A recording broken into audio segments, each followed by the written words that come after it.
If you hate America so much, why don't you move to another country? Because it's better to dodge American bullets than dodge American bombs. So we're here, we're checked in, and just a matter of waiting. And you know what? There's hardly anybody around. Just look, I'll show you how quiet this airport is right now. This is proof that nobody is traveling to the United States anymore. Just look.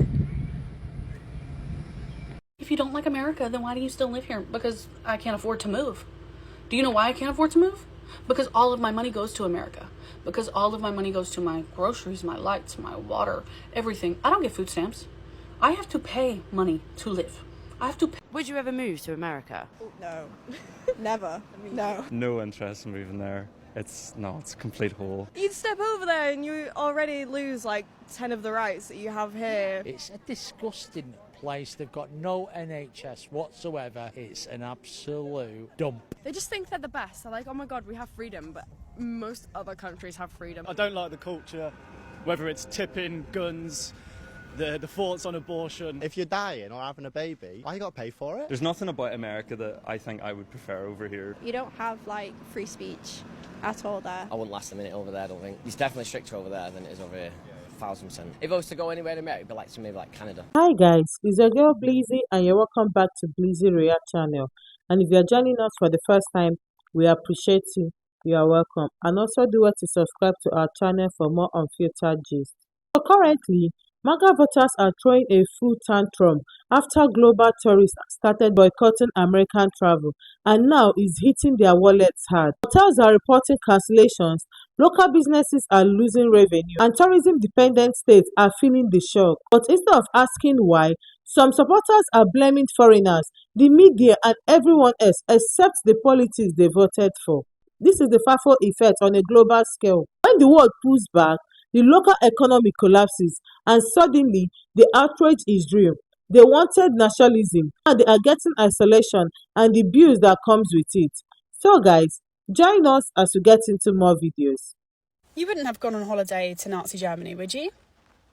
You wouldn't have gone and spent your hard-earned money in a state that was actively committing a genocide, would you?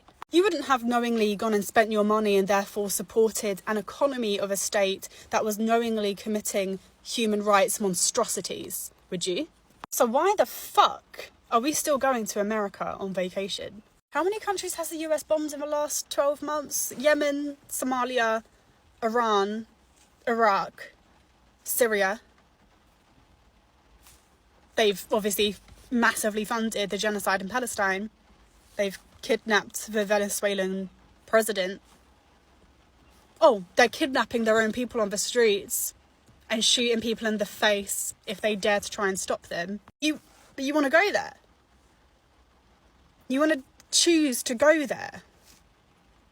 I can only assume that if you've managed to get a visa to go to the United States of embarrassment... Anybody outside the US, visit the US right now. The risks so outweigh any reason to go to the States, in my opinion. Did you know that many countries around the world have travel advisories against coming to the US? It is considered unsafe to set foot in the US. Many countries are actively warning their citizens not to travel here for as long as Donald Trump is in charge.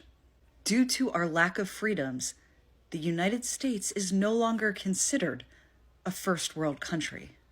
We can't afford health care, we have excessive gun violence and school shootings, and we are deporting people all day, every day, for no reason at all.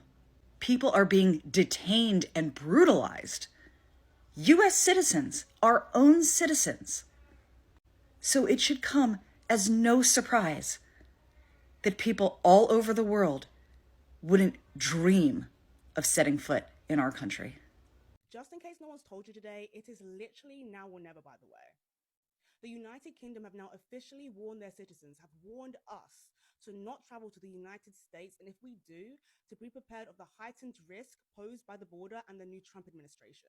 Historically, this has never been done by the United Kingdom and the United States, besides literally during 9/11 and the previous world wars. This is, of course, days after British, German, and other European tourists have also been detained for days, weeks at a time at the border. This is, of course, weeks after Trump has basically appeased Putin and has agreed to be a bystander to the invasion of Ukraine and practically any other European country that Putin has his eyes set on. I absolutely hate saying this as your friend from across the pond, but there's going to be a point where we are not going to have any international influence to help you guys because Trump is literally making that quite literally impossible. He's isolating America. How does nobody see that? To the extent that they will confiscate your phone at the border, and if you have anything that is negative towards Trump, they will literally ban you from the USA.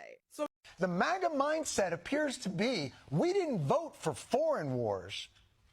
We voted for civil war. This is a war. The battle for America was going to take place in Los Angeles. The only way to win here is to double and triple down. The current war that we are seeing waged by the Democrats, by the foreign nationals waving Mexican flags. The city of Los Angeles is an occupied city. It is time to retake the cities of this country. It is time to use force. What the f***? They are looking for any pretense.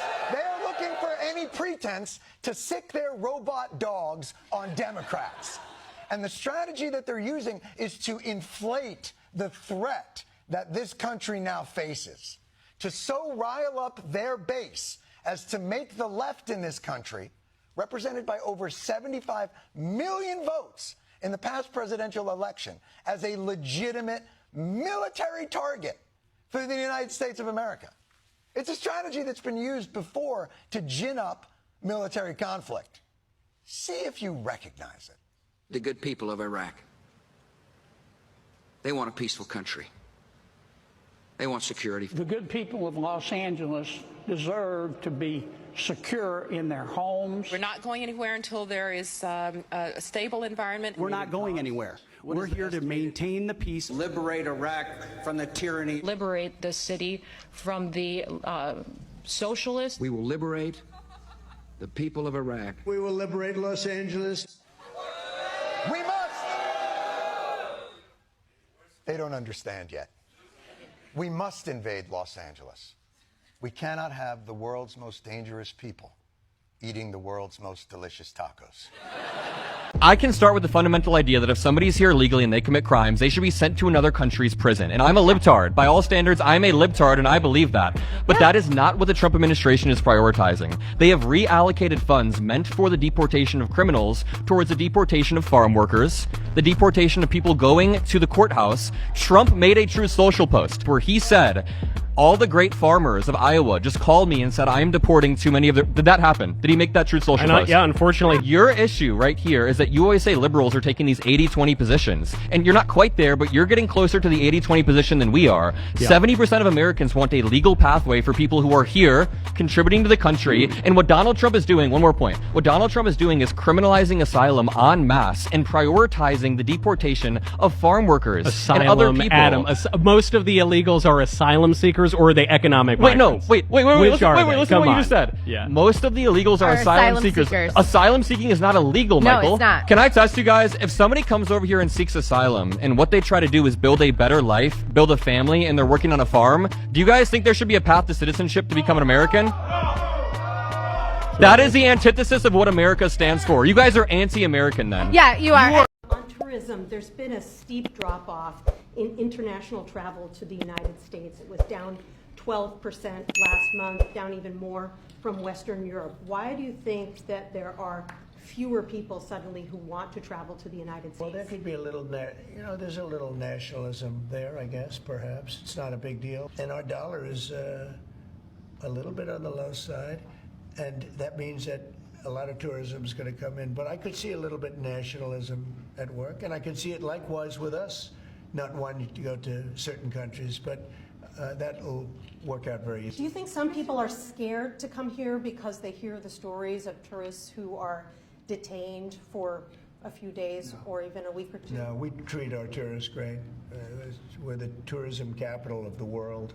There's no place like this, and there may be a little bit of nationalism, but I doubt it. I actually doubt it. The White House was recently bragging that border crossings are at an all-time low.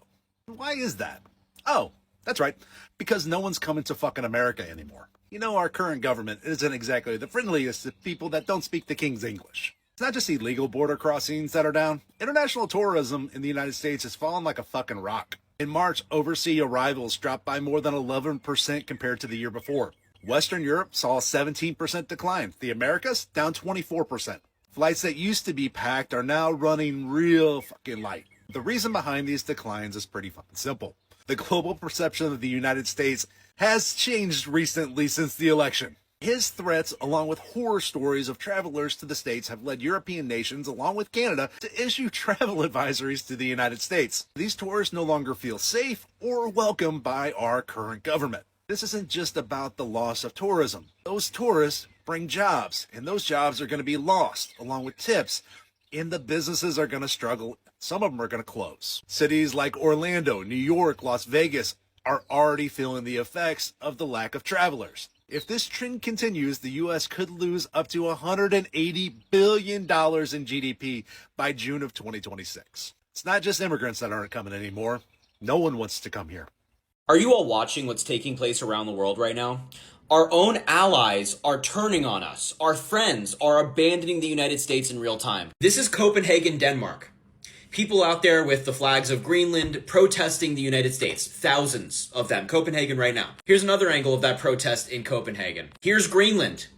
Yankee go home, because Donald Trump is threatening to invade Greenland. Here's a sign that was seen at that protest. F Trump, F Vance, F USA. This is Greenland right now. They have a population of tens of thousands, and many of them are out in the streets protesting against the United States. The Prime Minister of Sweden said, "We will not let ourselves be blackmailed. Only Denmark and Greenland decide issues concerning Denmark and Greenland. I will always stand up for my country and for our allied neighbors." Emmanuel Macron of France also put out a statement saying that they stand with Denmark and Greenland. They're sending troops to Greenland to participate in military exercises against the United States. Leaders from a number of different European countries have come out and condemned Donald Trump, condemned his tariff threat, condemned his possible invasion of Greenland. The world is turning on us. Our friends are turning on us. Our allies are turning on us. It is embarrassing for the United States on the world stage right now. America faces a tourism crisis in 2025. Foreign visitors choose safer, easier destinations. The last time I checked at the actual numbers of cancellations to the United States, it was over 1 million foreign travelers, both business travelers and people coming for fun. So I asked, will the rest of the world ever forgive us for electing someone like Donald Trump? Japan. Not a chance. Trump is just the symptom. From now on, any long-term deal with the United States needs a moron premium in case you elect someone even worse in the future. Netherlands. It's not just Trump. There are 75 million of him that can't be trusted. It will take generations if it is ever restored. France. It's not so much just the election, it's everything that wasn't done to stop him. The United States is lawless. Owie. Remember that the question was, would the world forgive us?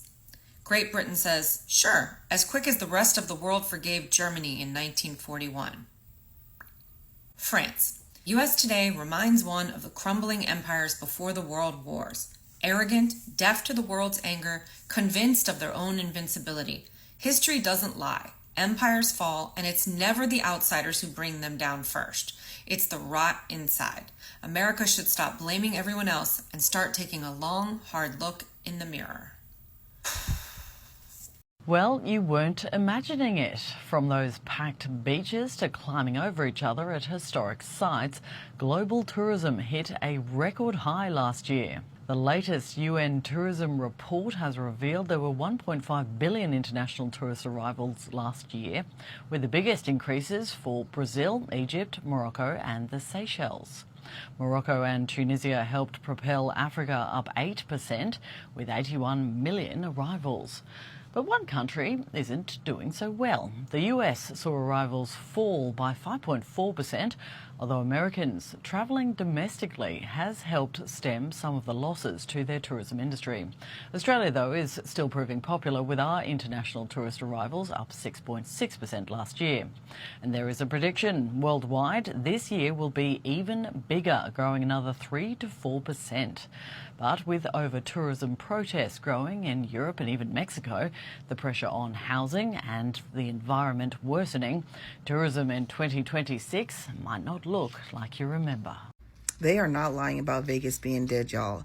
I'm a waitress on the Strip, and last year around this time, I made like $300 to $500 a day in tips. And today, I just walked home with $124. Tourism collapse.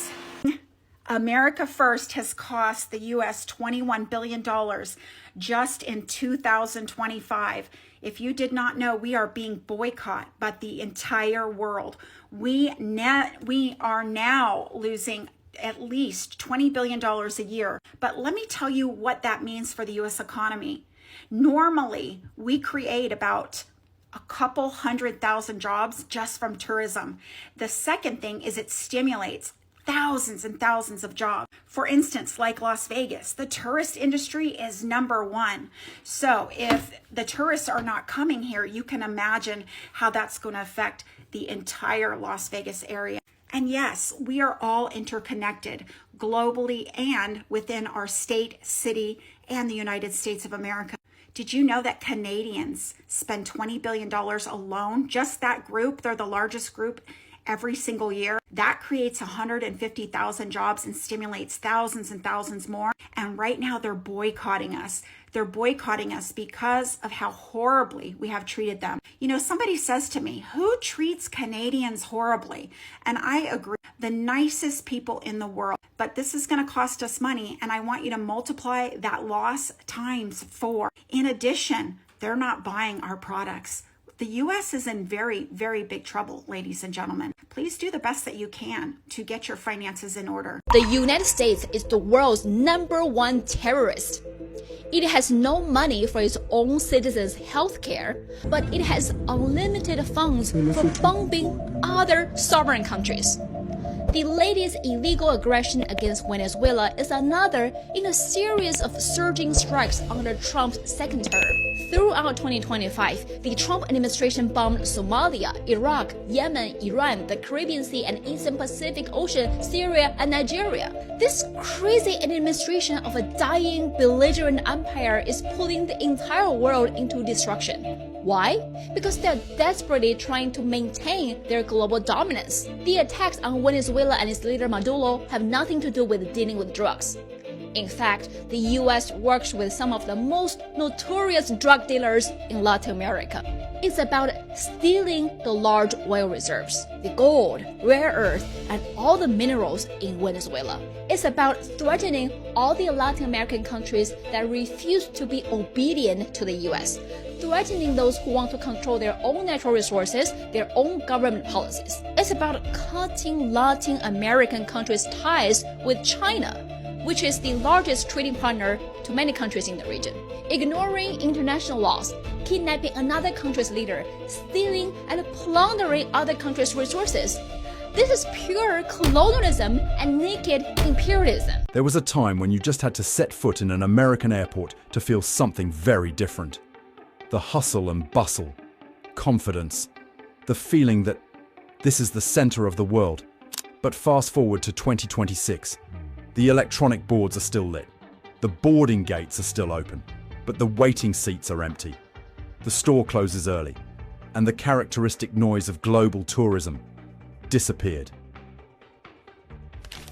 The United States used to be a place where people dreamed of setting foot at least once in their lifetime. Yet now, millions of people are actively avoiding it.